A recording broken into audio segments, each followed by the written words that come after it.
+65 will show you the view, making your dreams of a home come true.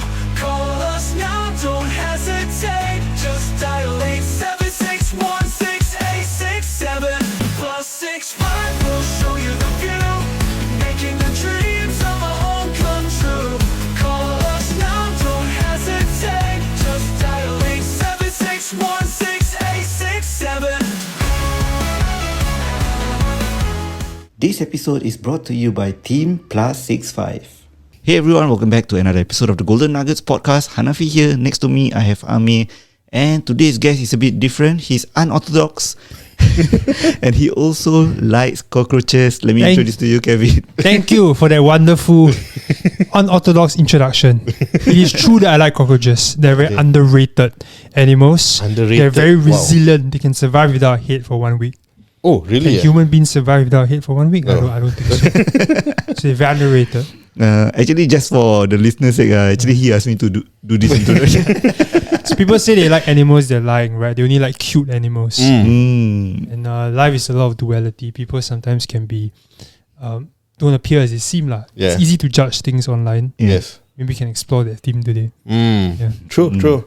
Okay, so the reason why we invited Kevin is because not only he's a well-known internet personality, but he's also an entrepreneur. Yeah. So of course that is really aligned to the Golden Nuggets podcast, because our listeners are people who definitely want to look into entrepreneurship as a path to go. Yeah. So Kevin, a bit of your background before we get started, before your entrepreneurial journey. Who is Kevin, and how do you eventually kind of become a internet personality? Wow. I always wanted to be famous. I'll be very honest with you. I don't know whether it's a cultural thing or it's a personality thing. Okay. My brother and sister's not like that. Right? They live a quite low-key life. It's only me that enjoyed the limelight from young. And my first dream was to be an Olympian. Was to bring home a medal for Singapore. Maybe not medal, but be an Olympian at least. And have people chant my name any specific in a stadium, in track and field. Track and field, okay. Yeah, just the idea of running in front of a crowd full of people invigorated me. And also it's a self thing, right? You want to challenge yourself as well to overcome the odds. So running in itself is a very pure form of sport. But I was a tennis player. Okay. I was a national tennis player, but I wanted to switch to track after my A-levels. So that was me growing up. I just went to decent schools. The culture kind of enabled me to be a high achiever. So I've always wanted to kind of subtly go into media. In fact, when I was 18, my friend, I remember she said this. She said very interestingly, she said, Kevin, one day if you start a television show, I think I'll watch it. Oh, okay. Yeah, and I didn't think too much about it at that point in time, because everybody was just going to be a doctor, lawyer, and that's typical, right? Yep. To me, anything outside that is blasphemy, you know? So then I never really thought of what I wanted to do when I was 18. But I kind of knew that I had this propensity to speak well, because I was raised a staunch Christian. So I had chances to speak in a small family church. So even when I told parables or stories as a 14-year-old, there were adults that teared. Okay. Yeah, so I really knew I had some propensity to sharing from my heart, right? For connecting with people. I never saw it as a career. Yeah, and then obviously life played out after I mean, my story is quite well documented. I think maybe we can link them to some places. I don't want to repeat the full thing. Yes. But essentially, I had depression and mania. I burned my level surgery, my own PE, went in a crazy state.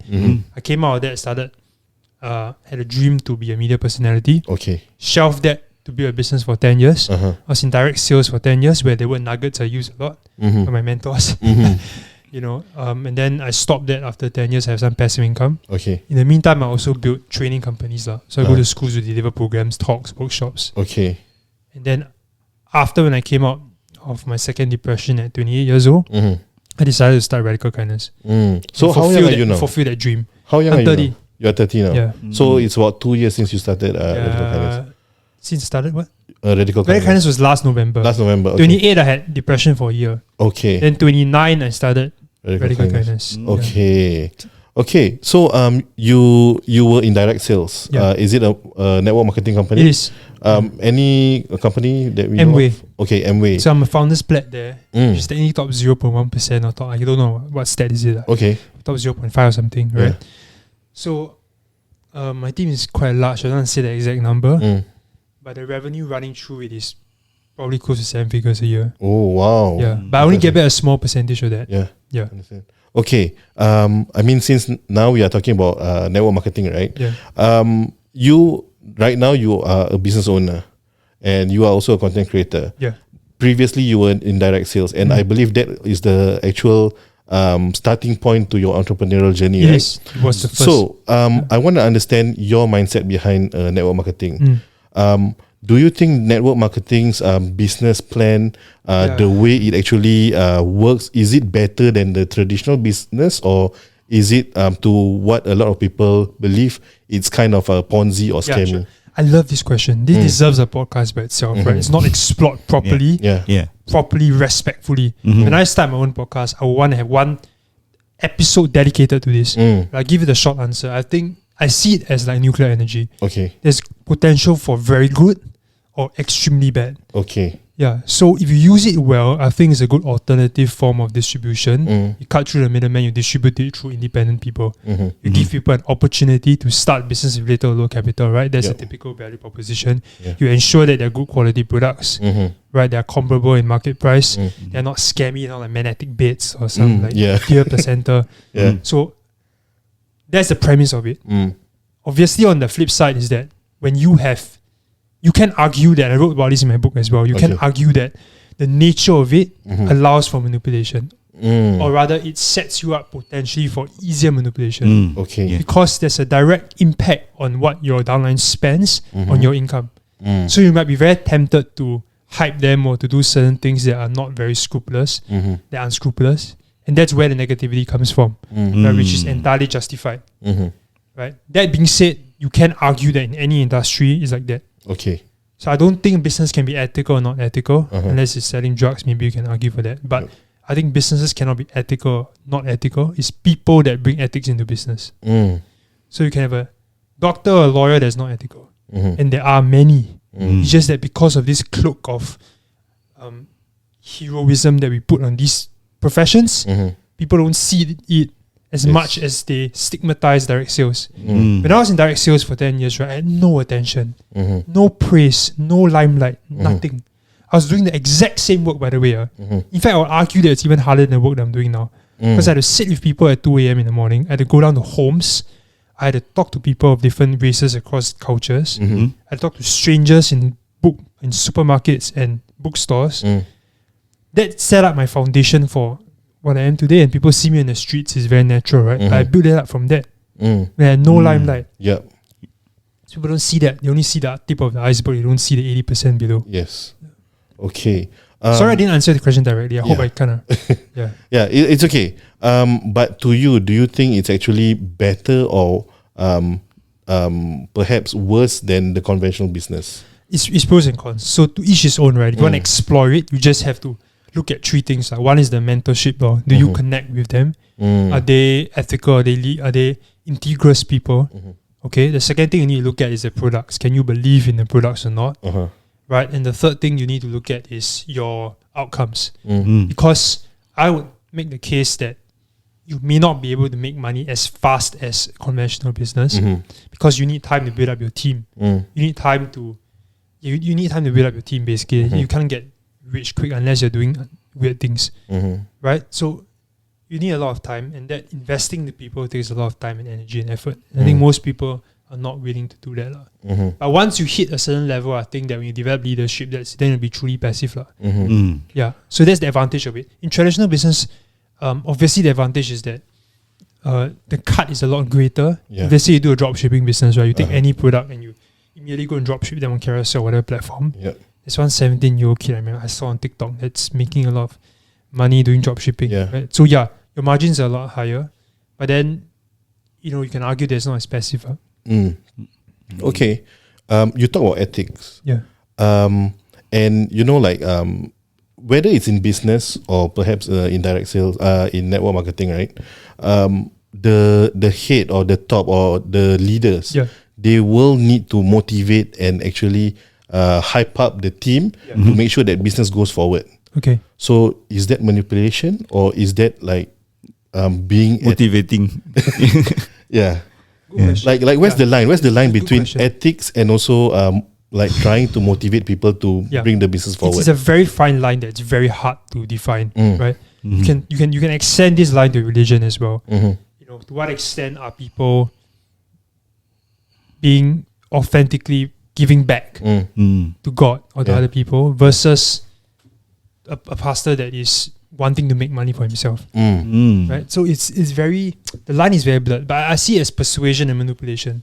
Persuasion is when there's benefit to both you and the other party, and you're authentically really caring for the welfare of the other party. It's 51-49. That's my rule. I don't go anything beyond. So 51% on the person. There has to be a little bit more than me. This is my philosophy when I manage or lead. Okay. Yeah. So I cannot let it go above. I cannot let mine go above, because the moment mine goes above, I think that you would make decisions that are not in the interest of the entire group. Yeah. So persuasion is persuasion. I think manipulation is when you intentionally know that this is not going to help the person, but you still go ahead with it anyway. And you say certain things to hype them up or paint them, and this is important, paint them a delusional reality. That means you don't contextualize it properly. Yeah. So when I ran my business, okay, the first few years of the system was not the best, but along the way we refined it, and there is a process where people come in. So now you tell me, Kevin, I want to join your team. Yeah. No, I don't sign you up. You need to go through a process of 3 weeks to a month before I let you know exactly what are the things to do. Put you through a process to let you know, try out these certain things, right? Know the expectations, right? The time frame and everything before you decide that, okay, we're going to work together. I think that is ethical. Yeah. And that is what you are doing. That was what I was doing. Oh, okay. Yeah. Fair expectations on both sides.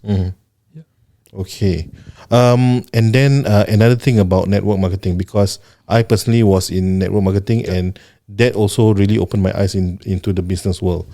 What are the skills and traits that you have actually picked up and acquired during your network marketing skills that actually like follow through your current entrepreneurial journey? So many. It's so hard to explain so many. Right? Maybe I'll define a few. The first is, I'll tell you a story. Okay. It was 1 a.m. at Peace Center. We were having a meeting, right? And then we are finished with the meeting. Everyone left. Okay, everyone was a little bit late, so we kind of closed one eye. The chairs were a little bit not put in place properly. Yeah. My mentor scolded me. He scolded me. He just scolded me off. Right? And he told me, he said this, Kevin, when you come to a place, you always leave it better than when you first came. And this applies to people as well. I never forget that lesson. I never forgot it. And even now, every touch point, every person that I meet, every client that I serve, I want to make sure they leave a better person. I want to make sure they leave edified. Edified means to build somebody up. It's Latin. Yeah, so that's my philosophy, and I have it on my wall directly in front of me. Yeah, that's first. Another one is faith. I think faith is really important. I'll tell another story. Yeah. When I was maybe around 23, around that age, I wanted to be a speaker. Okay? But there was a lot of negative stuff online about me because I burned my 11% and I went through mania. Yep. So I came to my mentor. I was scared. I said, Hong Ming is his name. I want to be a speaker. I have a passion, but I'm afraid. What will people think of me? Will my past be a discrediting factor? He looked at me in the eye, true to his nature, very calm, serene person, unaffected by outside stimulus. He said, Kevin, why are you letting an imagined future rob you of your present joy? Wow. He said, you don't know what's going to happen in the future. Why are you suffering more in imagination than you are in reality? So he said, you just focus on what you do, right? Focus on what you can control, build your credibility, and one day you will look back and that will be a crediting factor rather than a discrediting factor. I left that meeting in tears because I didn't believe him. But I still executed it anyway. Couple of years later, I started a podcast, and the first episode I cried because I knew that was the day he was referring to. That was the day he was referring to, that my story became a crediting factor. And now it still is. That's what makes me unique. I'm not just radical kindness, right? I'm radical kindness that almost took his life and came out of it. It's now helping people. right? So here's a key lesson here, right, for anyone listening. Faith and fear both denote a belief in the unseen. The only difference is how we define the unseen. In fear, we define the worst possible outcome, and in faith, we define the best possible one. And oftentimes, the one we choose, right, becomes our reality. He told me not to predict my future in fear, but in faith, he predicted mine. How do you separate that from being delusion?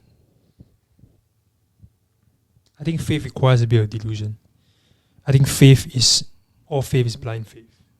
Faith, by definition, is being sure of what you can't see. Right? So it's blind. My favorite definition of faith is Hebrews 11:1. Faith is the substance of things hoped for, the evidence of things not seen. And I think that in business, faith is the number one ingredient. I also wrote in Principle 11 in my book, the first intrapersonal principle. Intra means within yourself, right? Resiliency. First intrapersonal principle, I wrote find faith. And that's what direct sales also taught me. That you have to believe before you can see. If you want to go into the technicalities of delusion, I think obviously you have to run it through experts in the field, right? If you're going to be a tennis player, you run it through 10 professional tennis coaches and say, hey, does this guy have talent? So we can talk about the technical side of things. But then I do believe there's an element of faith, like David Beckham, all these players, Lionel Messi, were also told that they cannot make it, by professional people. So there's always the element of delusion that you have to believe. But beyond a certain point, I feel like if your mental health is affected, seriously affected, and then other aspects of your life is failing, and then you, after a period of time, you're not achieving that specific results that you want, then you might want to go back to the drawing board.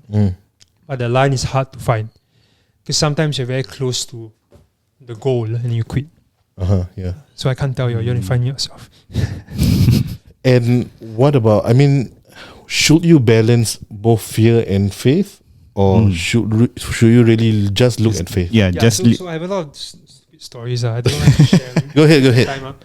Okay, I'll tell another story. So there's this boy, a group of friends, right? So this boy is interesting. He has his nerve cut. So he cannot feel fear. Okay. He cannot feel fear. Right? Is this a real story? I'll tell you at the end. Okay.